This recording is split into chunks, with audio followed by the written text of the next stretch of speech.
ಹೇಳ್ತಿದ್ದಾರೆ ಯೇಸುವಿನ ಸಂತೋಷವಾಗಿದ್ರಿ. ಹಲ್ಲೆಲೂಯಾ. ನೀವು ಇಂಟ್ರೆಸ್ಟ್ ಇದ್ರೆ ಜಲ್ದಿನ ಮುಗಿಸ್ತೀನಿ. ಆತ್ಮ ಇಂಟ್ರೆಸ್ಟ್ ಇದ್ದಾಗ ಮಾತ್ರ ನೀವು ಕೇಳಲ್ಪಡ್ತಂದ್ರೆ ನಾನು ಸಂದೇಶ ನಿಮಗೋಸ್ಕರ ಹೇಳ್ತೀನಿ. ಐ ರಿಸೀವ್ ಮಾಡ್ಕೋಬೇಕು. ಹೋದ ಸಂಡೆ ಹಲ್ಲೆಲೂಯಾ ಆಮೇಲೆ ರಿಸೀವ್ ಮಾಡ್ಕೊಂಡ್ರೆ ಅದೇ ಪ್ರಕಾರ ಈ ಸಂಡೆ ವಾಕ್ಯದಾಗ ರಿಸೀವ್ ಮಾಡ್ಕೊಂಡ್ರೆ ಮಾತ್ರ ದೇವರು ನಿಮ್ಗೆ ಆಶೀರ್ವಾದ ಮಾಡ್ತಾನೆ. ಹಾ ಹೇಳಮ್ಮ.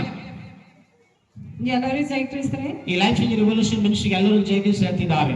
ನನ್ನ ಕಣ್ಣಾಗಿ ನೀರ್ ಬೆಳಗೇನೋ ಸೋರ್ಲತ್ತೀವ್ರಿ, ಅದು ಆಟೋಮೆಟಿಕ್ ಸರ್ ಕೈ ಪ್ರೇಯರ್ ಮಾಡಿಸ್ಕೊಂಡ್ರೆ ಅವಾಗಿನ ಹಿಡಿದು ಕಣ್ಣೀರು. ವಾವ್, ಇಟ್ಸ್ ವಂಡರ್ಫುಲ್ ಆತ್ಮ.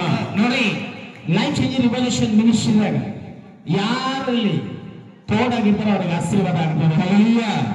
ನೋಡಿ ಅವ್ರ ಕಣ್ಣಿಗೆ ಕಂಟಿನ್ಯೂ ನೀರ್ ಸಾರ್ತೀವಂತ ಈ ಲೈಫ್ ಚೇಂಜ್ ರಿವಲ್ಯೂಷನ್ ಮಿನಿಸ್ಟ್ರಿ ಪ್ರಾರ್ಥನೆ ಮಾಡಿಸ್ಕೊಡಂತೆ ಆ ನೀರು ಬರೋದು ಯೇಸು ನಾಮದಲ್ಲಿ ಬ್ಲೆಸ್ ಮಾಡಿದ್ದಾನೆ.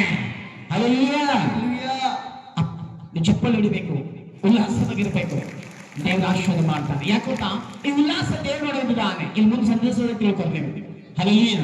ಇವ್ರ ಕುಟುಂಬದಾಗ ಇವರಿಗೆ ದೇವರ ಆಶೀರ್ವಾದ ಮಾಡಿ ಆ ಕಣ್ಣಿನ ಸಮಸ್ಯೆಗೆ ಎಷ್ಟು ವರ್ಷ ತಮ್ಮದು, ಎಷ್ಟು ದಿವಸ ವರ್ಷ ಅದು ಹೀಗೆ ಆಗಿತ್ರಿ. ಚೆನ್ನಾಗಿ ಕಣ್ಣೀರ್ ಸೋರ್ಲತ್ತೀವ್ರಿ, ಅದು ಕಣ್ಣೀರ್ ಸಮಸ್ಯೆ ಬಕ್ಕೊಳ್ದಿನ, ಕಣ್ಣಿನ ಸಮಸ್ಯೆ ಬಕ್ಕೊಳ್ದಿನ ಐತ್ರಿ. ನೋಡಿ ಈ ಲೈಫ್ ರಿವಲ್ಯೂಷನ್ ಮಿನಿಸ್ಟ್ರಿದಾಗ ಬಂದು ಕಾಲ್ ಮಾಡಿ ಪ್ರಾರ್ಥನೆ ಮಾಡಿಸ್ಕೊಂಡ್ರಂತೆ ಬಕ್ಕಳು ದಿವಸ ಅಂತ ಆ ಕಣ್ಣಿಗೆ ಬರೋದು ದೇವರು ಬ್ಲೆಸ್ ಮಾಡಿದ್ದಾನೆ. ಹಲ್ಲೆಲೂಯಾ.